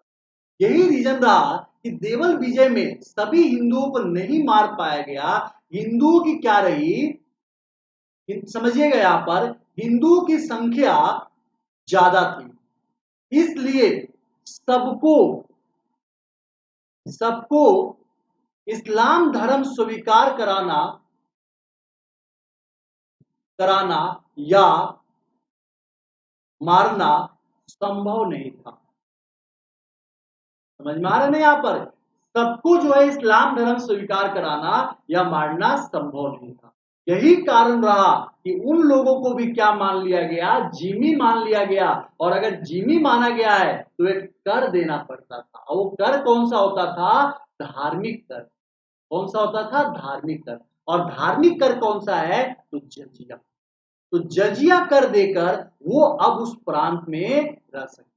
लेकिन अगर मैं आप लोग से ये बताऊं कि जो मोहम्मद बिन कासिम का जजिया कर लगाया गया था, उस जजिया कर में ब्राह्मण, स्त्री, बच्चे, जो बुजुर्ग हैं वो बुजुर्ग, और कौन से? तो विकलांग। तो इन सभी को इस जजिया कर से अलग रखा गया। तो सबसे प्रथम बार भारत में 713 ईस्वी में मोहम्मद बिन कासिम ने जजिया कर लगाया। तो अगर हम लोगों से पूछा जाए, गैर धार्मिक था, हाँ जी, जजिया गैर धार्मिक कर था। ठीक है, यहाँ पे हाँ गैर धार्मिक कर था, अर्थात हम ये बोल सकते हैं कि मुस्लिमों के लिए, जो मुस्लिम धर्म को स्वीकार नहीं किया है, उनके लिए गैर धार्मिक कर। तो अब ये क्या हुआ, सबसे प्रथम बार भारत में जजिया कर लगाने वाला कौन सा है? तो मोहम्मद बिन कासिम है। और मोहम्मद बिन कासिम कब लगाता है? तो 713 ईस्वी में लगाता है। यहां तक समझ में आ गया? मोहम्मद बिन कासिम देवल विजय के बाद हिंदुओं को इसी आधार पर व्यवहार किया था। कौन से आधार पर? तो काफिर के आधार पर व्यवहार किया था। लेकिन हिंदुओं की संख्या सर्वाधिक होने के कारण उनको मारना या धर्म कबूल कराना संभव नहीं था। इसी कारण मोहम्मद बिन कासिम ने क्या किया? तो सिंध के लोगों को भी जिम्मी मान लिया। यहां पर क्या होगा? जिम्मी मान लिया। और जिम्मी मानने के बाद उन पर जजिया कर लगा दिया। हम लोग यहां समझ लिए कि जजिया कर में किसको किसको, ठीक है, जजिया कर में यहां आप लोग देखिए, फुल फॉर्म ना पूछिए जहां, क्योंकि अगर आप लोग आईएएस का फुल फॉर्म नहीं बता पाएंगे तो फिर आप लोग तैयारी किस चीज की कर रहे हैं। तो फिर यहाँ पर जजिया कर जो है लगा दिया गया, और जजिया कर में ब्राह्मण को, बुजुर्ग को, स्त्री को, विकलांग को, और जो होता है महिलाओं को क्या किया गया था? अलग रखा गया था। अब एक लाइन लास्ट पॉइंट है, इसके बारे में हम लोग देख लेते हैं कि भारत में अरबों की असफलता का कारण क्या। ठीक है, इस लाइन को एक बार हम लोग देख लेते हैं, ये आपके थोड़ा बहुत कंसेप्ट के लिए लाइन हो सकता है। तो असफलता का सबसे प्रमुख कारण क्या था? तो जो सुमेर राजपूत थे उनके द्वारा इनको बाहर की तरफ निकाला गया। दूसरा, ये इस्लामिक धर्म को स्वीकार करा रहे थे। इसी कारण था कि इस्लामिक धर्म को स्वीकार कराने के कारण जितने भी हिंदू राजा हुए वो इनके विरुद्ध हो गए। और जब इनके विरोध हो गए हिंदू राजा, तो अब क्या हुआ कि हिंदू राजा बार बार परिवर्तन होते रहते थे युद्ध के कारण, और जो भी राजा आता था वो सभी के सभी इसके जो होता है विरोध होता था। क्यों? हिंदुओं की समाप्त करना इस्लाम जगत का जो होता है खासियत बन चुका था, और इस्लाम धर्म को समाप्त करना है हिंदुओं की खासियत, यानी कि इस्लाम धर्म भारत में ना पाए ये हिंदू चाहते थे। यही रीजन रहा कि अरब वालों में और इसमें क्या हो गया? युद्ध की शुरुआत हुई। अब क्या हुआ? इसी समय राजपूत वंशों की उत्पत्ति होती है, और चूंकि राजपूत वंश काफी शक्तिशाली हो जाते हैं, और जब शक्तिशाली हो जाते हैं तो फिर भारत में क्या हो जाता है? केंद्रीकरण की गवर्नमेंट हो जाती है, यानी कि केंद्रीकरण सरकार बन जाती है, यानी कि केंद्रीकरण वंश आ जाता है, राजपूत वंश। हिंदुओं में से सभी वर्गों पे नहीं लगाए जाते थे, देखिए आगे आने वाले राजा जो शासक है उन लोगों ने लगाया, मैं पूरा इतिहास उनका बताऊंगा। ठीक है, अब यहाँ देखिएगा खलीफा का देखा जाए तो भारत विजय हेतु पर्याप्त सेना का ना भेजना और खलीफा सिंध के निर्धन हो जाने के कारण अब सिंध में जो होता है वो आवश्यक रुचि नहीं लेना, ये सभी प्रमुख कारण थे इनके असफलता का।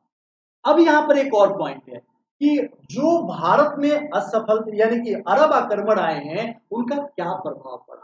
तो राजनीतिक रूप से अगर देखा जाता है तो भारत पे इनके आक्रमण का कोई भी प्रभाव नहीं पड़ा, अस्थायी कोई भी प्रभाव नहीं पड़ा, क्योंकि एक सिंध प्रांत को जीते थे और दूसरा मुल्तान प्रांत को जीते थे और भारतीयों ने फिर से इन दोनों प्रांत को आजाद करा दिया।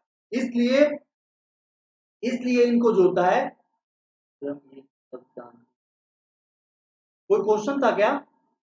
आईएएस का फुल फॉर्म था ये, तो बिल्कुल यार ये तो आप लोगों को पूछना नहीं चाहिए, पहली बात है। और एक बार बेसिक चीज आप लोग क्लियर कीजिए, क्योंकि इंटरव्यू में भी कभी कभी पूछा जा सकता है। दूसरा अगर हम तो देखते हैं सांस्कृतिक दृष्टि के बारे में, तो भारतीय प्रभावित नहीं हुए सांस्कृतिक दृष्टि से, बल्कि इससे अरब ही क्या हुए, इनकी सभ्यता और संस्कृति प्रभावित हुए। अर्थात एक प्रकार से अरब वाले भारत में आकर भारतीय संस्कृति के प्रकोप में आ गए और भारत की कला, ज्योतिष, चिकित्सा शास्त्र, साहित्य आदि से अरब क्या हुए, काफी प्रभावित हुए और बहुत कुछ सीखे। और एक बार ये कहा जाता है कि भारत से जब इन्होंने सीखा तो इन लोगों ने मध्य एशिया में भी जाकर इसका प्रचार कराया, क्योंकि इनके पास मस्जिदों को निर्माण करने वाला और इमारतों को बनवाने की भी जो होता है, यानी कि निर्माण करता ये नहीं थे, और इनके बनवाने में हिंदुओं से क्या लिया गया, सहयोग लिया। अब अगर नेक्स्ट पॉइंट हम लोग देखते हैं, एक इतिहासकार है जिनका नाम है हेवेल्स। क्या नाम है? हेवेल्स। तो हेवेल्स नामक इतिहासकार ने एक शब्द को बोला है कि जिस समय इस्लाम सीखने योग्य अवस्था में था, समझिएगा, जिस समय इस्लाम सीखने योग्य यौनावस्था में था, उस समय इस्लाम को यूनान ने नहीं भारत ने सिखाया। इस लाइन को समझिएगा, मैं अपने मन से नहीं कह रहा हूं, ये इतिहासकारों के द्वारा कहा गया है कि जिस समय इस्लाम सीखने योग्य यौनावस्था में था, उस समय उसको यूनान ने नहीं बल्कि भारत ने सिखाया। और भारत का ने जब सिखाया तो अरब ने भारतीय ज्ञान को पूरे यूरोप में फैलाया, और इसी भारतीय ज्ञान के कारण यूरोप में ज्ञान की दीप प्रज्वलित हुई। यही अंग्रेज जब आते हैं तो भारत को बोलते हैं कि भारतीय असभ्य हैं, जंगली हैं, बर्बर हैं, इनमें सभ्यता की चीज नहीं है। और उनको ये नहीं पता है कि पूरे विश्व गुरु सबसे पहले भारत ही बना हुआ था, और उनको भी जो ज्ञान देता है वो सबसे पहले भारत ने ही दिया हुआ था। अमीर के साथ समाप्त किया था। हाँ जी सही है, ठीक है। जजिया सर कर वहां समाप्त हुआ था। जजिया सर का कर का जो होता है एक अलग इतिहास में बनाऊंगा, तो वहां हम लोग देखेंगे। यहाँ क्या हुआ, अरबों के भारत पर किए गए आक्रमण का राजनीतिक प्रभाव क्या था, बहुत ही कम था, लेकिन सांस्कृतिक और सभ्यता की दृष्टि से लिए अरब ही नहीं वरन पूरा का पूरा संसार और अन्य देश भी इसे क्या हुए, लाभान्वित हुए। ठीक है, अब यहाँ पर एक पॉइंट हम लोग देख लेते हैं अफगानिस्तान के बारे में। सिर्फ अब थोड़ा सा पॉइंट बचा हुआ है, एक पॉइंट है अफगानिस्तान का।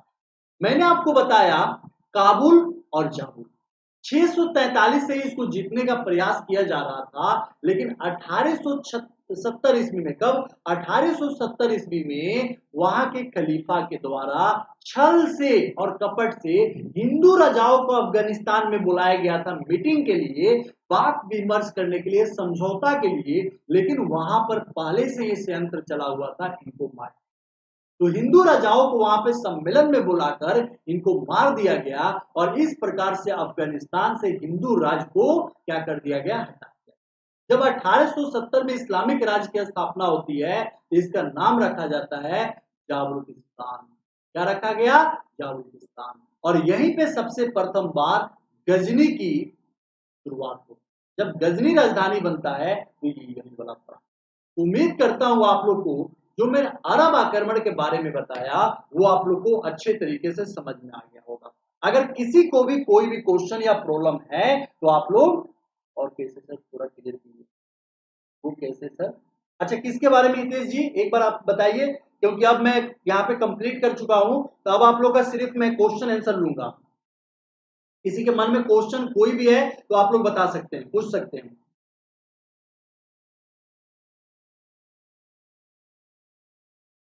अच्छा, गजनी डेस्टिनी के बारे में, ठीक है, अभी मैं बता दे रहा हूँ। सर ये कंप्लीट बैच का है, प्लीज सर रिप्लाई। सर ये कंप्लीट बैच है, हाँ जी ये बिल्कुल कंप्लीट बैच है सुनीता जी। एक बार मैं इसके बारे में बता दूं जो महत्वपूर्ण है, उसके बाद मैं आप लोगों के क्वेश्चन के बारे में आता हूँ। देखिए, जिसको भी सब्सक्रिप्शन लेना है, ये टॉपिक हम लोग का कंप्लीट हो गया। जिसको भी सब्सक्रिप्शन लेना है, सॉरी सॉरी, यहाँ पर 18 हो गया है, सॉरी 870 है, ये 18 हुआ है, गलत है ये कितना है, 870 में इस पे कब्जा हुआ था। थैंक यू विजय कुमार, आपने बता दिया 870 में कब्जा हुआ था। जिसको भी सब्सक्रिप्शन लेना है उसको PK10 एक कोड यूज करेंगे। जब आप PK10 कोड यूज करेंगे तो आपको 10% डिस्काउंट मिलेगा। प्लस मैं आप लोग के लिए मेंस का, जो भी मेंस का आंसर राइटिंग प्रैक्टिस की क्लासेस चला रहा हूं, उसमें मैं आप लोग की कंप्लीट करूंगा। डेली में क्वेश्चन दूंगा, 3 से 4 क्वेश्चन रहेगा और प्रॉपर वे में आप लोग की कॉपी की जांच की जाएगी। तो ये आप लोग का क्या है, कॉपी जांच किया जाएगा और मेंस लेवल का मैं तैयारी करूंगा आंसर राइटिंग प्रैक्टिस में। लेकिन मैं उसमें पहले ही क्लियर बता दे रहा हूं कि जो मेरे स्टूडेंट होंगे, यानी कि जो इस कोड का यूज किए होंगे, उनको मैं मेंस की तैयारी कराऊंगा। और बाकी, क्योंकि मेंस में कॉपी जांचने में बहुत समय लगता है, ठीक है, एक कॉपी जांचना आधे से, मतलब कि मिनिमम जो होता है 1 घंटे का काम है, उससे ज्यादा भी लग सकता है। इसलिए मैं उन बच्चों के लिए जो एडमिशन मेरे थ्रू लिए हैं, उनको मैं इस मेंस का आंसर राइटिंग प्रैक्टिस कराऊंगा। चलिए, हाँ जी, अब आप लोग क्या पूछ रहे थे? हाँ, एक क्वेश्चन मेरे पास आया हुआ था गजनी के बारे में। तो देखिए, हुआ ये था ना, अब इस पॉइंट को मैं समझाने के बाद आगे बता दूंगा। वसीम किसकी डेस्टिनी, वसीम किस डेस्टिनी, वसीम कौन सा? एक बार इस पॉइंट को पूरा बताइएगा, उसका पूरा नाम बताने का आप प्रयास कीजिएगा, क्योंकि मुस्लिम नाम बहुत ज्यादा रहे हैं, इसलिए इसका पूरा नाम एक बार बता दीजिए। सर जी इसी में तो क्या पालन करते हैं स्टार्ट हुई। हाँ जी हाँ जी हाँ, अरब में ही, बिल्कुल सही है आपका। तो अब देखिए, गजनी के बारे में अगर मैं आप लोग को बताऊं, तो गजनी के बारे में यह है कि देखिए, अब जैसे जैसे खलीफा कमजोर पड़ते गए, तो खलीफा जब कमजोर पड़ते गए ना, तो एक ख्वाजरिन, ख्वाजरिन का शासक था। तो ख्वाजरिन के शासक ने क्या किया, मध्य एशिया में खलीफाओं को उखाड़ फेंका और मध्य एशिया में इसने अपनी सत्ता स्थापित कर दी। दूसरा क्या हुआ कि दूसरा एक था जिसका नाम था अल्पतगीन। तो अल्पतगीन ने क्या किया, ये जो काबुल और जो सॉरी, ये जो अरब वाला प्रांत था, इनको इसने विजिट कर लिया। और विजिट करने के बाद अल्पतगीन ने सबसे प्रथम बार 663 ईस्वी में, सॉरी 963 ईस्वी में, यहां पर क्या लिया, गजनी को अपनी राजधानी बनाया। और इसके साथ ही गजनी का मतलब कि राजधानी की शुरुआत होती है। और अल्पतगिन के बाद सुपुतगिन के बारे में, सुपुतगिन के बाद महमूद गजनवी और मोहम्मद गौरी, इन दोनों के बारे में हम लोग अच्छे तरीके से, तो ये रहा था राजधानी बनाने की। हाँ जी, और कौन सा क्वेश्चन था? हाँ, इसी में यादव सोनल जी, इसी में कैमल पालन और जो था, क्योंकि वहां पे बालू ज्यादा थी ना, इसलिए वहां के लोग जो होते हैं ऊंटों की पालन करते थे। और एक बात जानिए, प्रकृति के अनुसार क्या है, जहां कहीं भी तापमान ज्यादा है, वहां पर इस खजूर और इस सब के जो होते हैं पौधे होते हैं, तो वहां पे पहले से ही विराजमान था। सर मुस्लिम धर्म इतनी जल्दी विश्व में कैसे फैल गया जबकि हिंदू धर्म बहुत ज्यादा हुई? देखिए महेश जी, मैंने आपको खलीफाओं के बारे में बताया हुआ था कि जब इस्लाम धर्म अरब में गया, तो खलीफाओं के द्वारा ये प्रचार किया गया था कि एक हाथ में कुरान और दूसरे हाथ में तलवार, इसके दम पे इस्लाम का प्रचार करेंगे। या तो इस्लाम स्वीकार करो, नहीं तो मार दिए जाओ। ठीक है। और दूसरी बात क्या है कि जिस जिस प्रांत को इन लोगों ने जीता, जो विजय से भारत में ही जीते। तो भारत में अगर ये आते हैं तो आने के बाद या तो कुरान को स्वीकार करो, यानी कि इस्लाम को स्वीकार करो, नहीं तो मत करो। इसीलिए धीरे धीरे क्या हुआ, डर से भय से पूरा प्रदेश जो होता है इस्लाम जगत में परिवर्तन होने लगा। पहले पूरा का पूरा विश्व हिंदू, फिर बाद में जो होता है बौद्ध और कुछ मात्रा में जैन वाले आते हैं। कंप्लीट हो गया। भारत पे अरब आक्रमण के प्रभाव में ही भारत में इस्लाम का प्रभुत्व भी हुआ था। हाँ जी यादव सुनल जी, बिल्कुल आपका सही है कि अगर इस्लाम यहाँ पे अरब अटैक नहीं होता।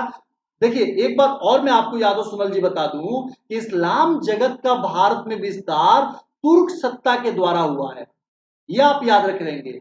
अरब अटैक के कारण नहीं हुआ है, तुर्क अटैक के कारण हुआ है, क्योंकि महमूद गजनवी, मोहम्मद गौरी और उसके बाद कुतुबुद्दीन ऐबक, इन लोगों ने सबसे ज्यादा भारत को प्रभावित किया है। फैला नहीं, फैलाया गया तलवार के दम पे। हाँ जी बिल्कुल फैलाया गया था। सर मेंस के आंसर राइटिंग लिखने के लिए कलर पेन का प्रयोग कर सकते हैं। देखिए हाँ, आप जो होता है जो भी पेन का, रेड भी चाहे इन सब पेन का, ब्लू का आप यूज कर सकते हैं। सर जी मैंने मेंस का एग्जाम लगा हुआ है। हाँ आप यूज कर सकते, लेकिन हाँ रेड का आप मत यूज कीजिएगा, वहां पर आप दूसरे कलर जो होता है रेड का, ब्लैक का और ब्लू का, इन दोनों का आप यूज करेंगे तो काफी अच्छा रहेगा। महेश जी धन्यवाद, थैंक यू। तनु पता नहीं कुछ लोग स्मार्ट क्या हो गया तनु जी, यादव सुनल। तो अब किसी के मन में कोई क्वेश्चन तो नहीं है ना, क्योंकि मेरा टारगेट ये होता है कि जो मैंने टॉपिक कराया उससे संबंधित अगर कोई क्वेश्चन या प्रॉब्लम है तो मैं उसको कंप्लीट करा दूं। तो किसी के मन में कोई क्वेश्चन तो नहीं है? अगर क्वेश्चन नहीं है तो आप लोग की इजाजत चाहूंगा आज की क्लास के लिए, बस इतना ही। चलिए एक बार आप लोग सभी बता दीजिए, कोई क्वेश्चन नहीं है तो आप लोग बता दीजिए, क्या मैं जाऊं? चलिए तो सभी को good night, thank you Rudra Pratap.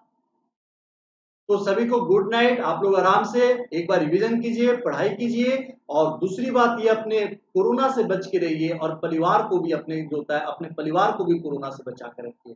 सबके लिए गुड नाइट, हम लोग मिलते हैं कल के क्लास में, ठीक है? आप लोग अपना ख्याल रखिए।